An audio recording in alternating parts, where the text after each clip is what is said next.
anaelekea katika boti kubwa, anaelekea kisiwani ili aende katika mpambano wa mashindano ya mwaka huu. Maana kila baada ya miaka mitatu mashindano yanaendelea ya tournament katika kisiwa cha Bistani. Ana sababu nyingi ambazo zinampelekea kuelekea katika kisiwa.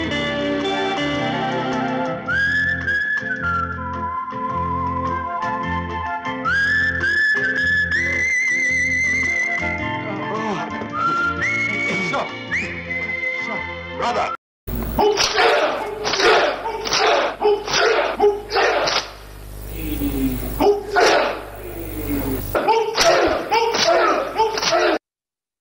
Katika kituo cha karate, pigeni mara mbili.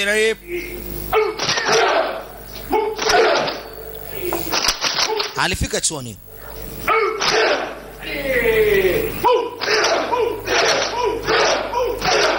Alikuwa ni mmoja kati ya wakufunzi, yani walimu wa karate wa chuo hiki.